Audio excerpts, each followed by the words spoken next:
অহংকার বলা হয় অন্য থেকে নিজেকে শ্রেষ্ঠ মনে করা, যে আমি তার থেকে শ্রেষ্ঠ, আমি তার থেকে সুন্দর, আমি তার থেকে বড় আলেম, আমি তার থেকে বড় আবেদ। এই ধরনের চিন্তা ভাবনা মানুষের মধ্যে বড়ত্বের সৃষ্টি করে এবং সে অন্যকে তুচ্ছ মনে করে। এটাই বোঝা যায় যে তার ভিতরে অহংকার আছে। অহংকারী যারা, তারা দেখবেন যখন কেউ একসাথে হাঁটে তখন সে একটু আগে আগে হাঁটার চেষ্টা করে, অর্থাৎ সে অন্যজন থেকে আলাদা, এটা মানুষকে বোঝানোর চেষ্টা করে। আবার কোথাও যদি কোনো মজলিসে যায়, যদি কেউ তার জন্য না দাঁড়ায় তখন তার ভিতরে একটু কষ্ট লাগে বা অন্যরকম ফিলিংস হয়, যারা আমার জন্য সে দাঁড়ালো না বা আমার দিকে ফিরে তাকালো না। এটাই হচ্ছে অহংকারের আলামত। আবার অনেক সময় দেখা যায় অনেকে সালাম দেয় না, যে আমি কেন সালাম দেবো, আমাকে আরেকজন সালাম দিবে। এই যে সালামের অপেক্ষায় থাকা, যে আরেকজন সালাম দিবে আমি জবাব দেব, এটাই বোঝা যায় তার ভিতরে অহংকার আছে। অহংকার হচ্ছে আল্লাহর চাদর। যে অহংকার করলো সে আল্লাহ সুবহানাহু ওয়া তাআলার চাদর নিয়ে টানাটানি করলো। নবীজি সাল্লাল্লাহু আলাইহি ওয়াসাল্লাম ইরশাদ করেন, অহংকারীরা কখনোই জান্নাতে যেতে পারবে না। আমরা কি? আমরা তো অত্যন্ত তুচ্ছ। নবী করিম সাল্লাল্লাহু আলাইহি ওয়াসাল্লামের আখলাকে হাসানা দেখেন, যিনি আরশে আযমের মেহমান হয়ে এসেছেন, যে আল্লাহ সুবহানাহু ওয়া তাআলার দিদার করেছেন, তিনি পর্যন্ত যখন জমিনে হাঁটতেন মাটির দিকে ঝুঁকে হাঁটতেন। আমি আজকে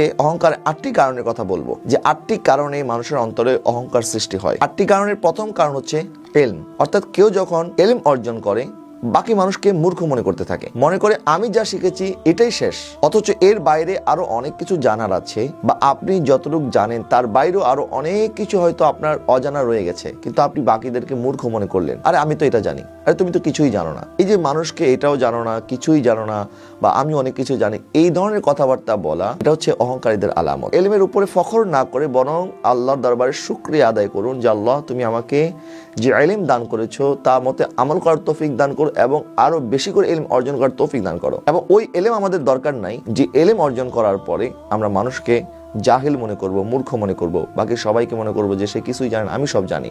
2 নাম্বার, ইবাদত। কিছু মানুষ আছে দেখবেন তারা হঠাৎ নামাজি হয়ে যায় আর বাকি মানুষদেরকে বেনামাজি মনে করতে থাকে। আমি 5 ওয়াক্ত নামাজ পড়ি, তাহাজ্জুদ পড়ি, সে 1 ওয়াক্ত পড়ে না। তাহাজ্জুদ পড়ে ফখর করার চাইতে, তাহাজ্জুদ পড়ে অহংকার করার চাইতে এটাই ভালো ছিল আপনি ঘুমিয়ে থাকতেন, ফজর নামাজটা পড়তেন, কিন্তু মানুষকে ছোট মনে করতেন না। এটাই আপনার জন্য ভালো ছিল। কিন্তু আপনি নামাজ পড়ছেন আবার আরেকজনকে ছোট মনে করছেন। হাসান বসরি রাহমাতুল্লাহি আলাইহি, ওনার একজন শাগির্দ আছে যার নাম হাবিব আল আজমি। তিনি অনারব হওয়ার কারণে উনি আরবি উচ্চারণে কিছুটা দুর্বল ছিলেন এবং পবিত্র কোরআন তেলাওয়াত করতে গেলেও ওনার ছোটোখাটো ভুল ভ্রান্তি হয়ে যেত। তো হাসান বসরি রাহমাতুল্লাহি আলাইহি যখন একবার ওনার সাথে সাক্ষাৎ করার জন্য ওনার এই শাগির্দের ঘরে আসলো, অর্থাৎ সেই হাবিব আল আজমির ঘরে আসলো, তখন মাগরিবের নামাজ পড়ছিলেন তিনি। তো তিনি যখন উচ্চস্বরে কেরাত পড়ছিলেন তখন হাসান বসরি রাহমাতুল্লাহি আলাইহি দেখলেন যে তিনি কেরাতের মধ্যে ওনার ছোটোখাটো ভুল হচ্ছে। তো তখন উনি ওনার পিছনে নামাজ না পড়ে উনি একাকী নামাজ পড়লেন। একজন প্রখ্যাত তাবেঈ, এত বড় বুজুর্গ, একাকী নামাজ পড়ার কারণে ওনার অন্তরের মধ্যে ইলহাম আসলো যে আল্লাহ সুবহানাহু ওয়া তাআলা ওনার প্রতি অত্যন্ত নারাজ হয়েছেন, কারণ তিনি হাবিব আল আজমির পিছনে নামাজ তরক করে উনি কেন একাকী নামাজ পড়লেন। দাতা আলী হাজবী রাহমাতুল্লাহি আলাইহি ওনার কাশফুল মাহজুবের মধ্যে এই ঘটনা নকল করেছেন। তাহলে বোঝা গেল যে আমরা ইবাদত করছি, আমি মনে করছি আমার ইবাদত শ্রেষ্ঠ, আমি জানি না যে আল্লাহ কার ইবাদতকে কবুল করবেন, কার দোয়া আল্লাহ কবুল করবেন। 3 নাম্বার, মাল দৌলত। যখন আল্লাহ সুবহানাহু ওয়া তাআলা কাউকে সম্পদ দান করে, টাকা পয়সা দান করে, তখন মানুষের পা মনে হয় জমিনে থাকে না, আরেকজনকে গরিব মনে করতে থাকে, তুচ্ছ মনে করতে থাকে, এতিমদেরকে তুচ্ছ মনে করে, বিধবাদেরকে তুচ্ছ মনে করে, এবং সে নিজে ভুলে যায় যে সে একসময় কত গরিব ছিল। সে নিজের কথা ভুলে যায় যখন আল্লাহ পাক তাকে মাল এবং দৌলত দান করে। তো এই মাল এবং দৌলত তো দান করেছে আল্লাহ সুবহানাহু ওয়া তাআলা, এটা আপনার কাছে আল্লাহ পাক আমানত দিয়েছেন কিছু সময়ের জন্য। এমন হতে পারে আল্লাহ না করুক আজকের যে সম্পদ আল্লাহ আপনাকে দিয়েছেন, কালকে সম্পদ আপনার কাছে যখন থাকবে না তখন আপনাকেও তো ওই ভিখারির মতো আরেকজনের দরজায় যেতে হবে। সুতরাং ভিক্ষুককে তুচ্ছ মনে করবেন না, গরিবকে তুচ্ছ মনে করবেন না, কারণ আপনি যখন সেই পর্যায়ে চলে যাবেন তখন আপনাকে যদি কেউ তুচ্ছ মনে করে তখন আপনি বুঝতে পারবেন যে আসলে মানুষকে তুচ্ছ করার কতটা কষ্ট। 4 নাম্বার, বংশীয় পরিচয়। কিছু মানুষ আছে যে বংশের বাহাদুরি করে, যে আমি অমুক বংশের মানুষ, আমি তুমুক বংশের মানুষ। না, আল্লাহর দরবারে কোনো বংশের মর্যাদা নাই। আল্লাহর দরবারে সাদা এবং কালোর মধ্যে কোনো পার্থক্য নাই, আরব এবং অনারবের মধ্যে কোনো পার্থক্য নাই। ইন্না আকরামাকুম ইনদাল্লাহি আতকাকুম। আল্লাহ সুবহানাহু ওয়া তাআলার দরবারে ওই ব্যক্তির মর্যাদা বেশি যার অন্তরে আল্লাহর তাকওয়া বেশি, পরহেজগারিতা বেশি। 5 নাম্বার, সম্মান। মানুষ যখন একটু সম্মানিত হয়ে যায়, একটু সম্মান পেতে শুরু করে, তখন আমার তো অনেক সম্মান, অর্থাৎ সে কারোর সাথে আগ বাড়িয়ে কথা বলতে চায় না। সে সবসময় একটা মুড নিয়ে বসে থাকে যে মানুষ আমার সাথে সে কথা বলবে, আমি কেন তার সাথে গিয়ে কথা বলবো। সে নিজেকে নিয়ে খুব প্রাউড ফিল করে যে আমার তো অনেক সম্মান, অনেক ইজ্জত আল্লাহ আমাকে দিয়েছেন, তো আমি কেন নিচের মানুষের সাথে গিয়ে কথা বলবো। অথচ কায়নাতের মধ্যে নবীজি সাল্লাল্লাহু আলাইহি ওয়াসাল্লামের চাইতে কি সম্মানিত আর কেউ আছে? নবীজি সাল্লাল্লাহু আলাইহি ওয়াসাল্লাম সবার আগে সালাম দিতেন। একবার সাহাবারা চিন্তা করলেন যে আমরা নবীজির আগে সালাম দিতে পারি না, ঠিক আছে আজকে আমরা এত তাড়াতাড়ি তাড়াতাড়ি সালাম দিয়ে ফেলবো যেন নবীজির আগে আমরা সালাম দিয়ে দিতে পারি।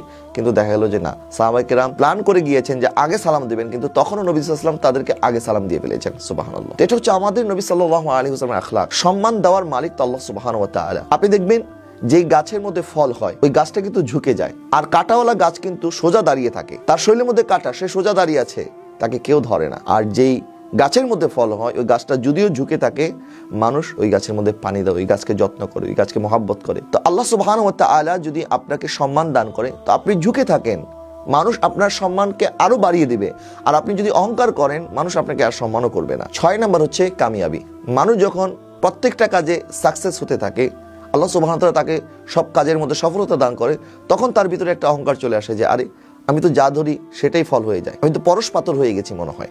তো এই যে নিজেকে পরশ পাথর মনে করা, সব কাজে সফল হওয়ার কারণে ভিতরে একটা অহংকার সৃষ্টি হওয়া, বরং আপনার তো উচিত ছিল 2 রাকাত নফল নামাজ আদায় করে আল্লাহর দরবারে নিজেকে পেশ করা যে আল্লাহ আমি কোথায় ছিলাম আর তুমি আমাকে কোথায় এনে দিয়েছো। আমি তো কোনো কাজে সফল হতে পারতাম না যদি আল্লাহ তুমি আমাকে কামিয়াবি দান না করতে। আমরা মানুষকে ছোট করে কথা বলি, আরে তোমার প্ল্যান কোনো কাজের না, তুমি কোনো দিন কিছু করতে পারবে না, আমাকে দেখো, আমাকে ফলো করো, আমাকে অনুসরণ করো, দেখো আমি কিভাবে কামিয়াব হচ্ছি।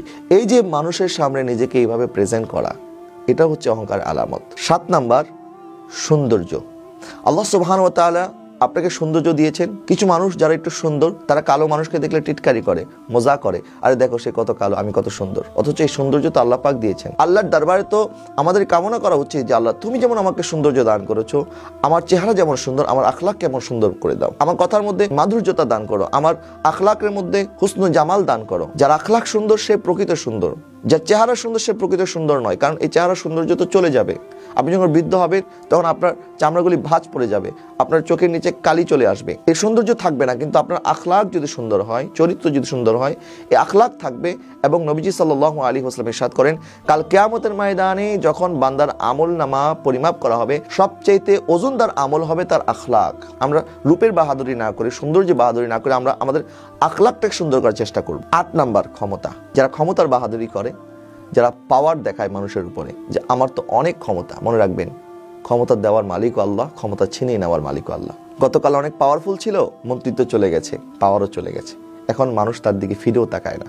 তো আমরা যেন এমন না হয়ে যায় যে অহংকারের কারণে মানুষকে মানুষ না মনে করি, বরং মানুষের সাথে মানুষের মতো থাকি। যেন আল্লাহ পাক আমাকে যত সম্পত্তি দান করুক তখনও যেমন আমি থাকবো মানুষের সাথে, যখন আল্লাহ আমার কাছ থেকে সম্পদ নিয়ে নেবেন তখন আমি ওই মানুষের সাথেই থাকবো। মানুষের সাথে আমাদেরকে বসবাস করতে হবে এবং এই মানুষরাই আমাকে কবরে রেখে আসবে।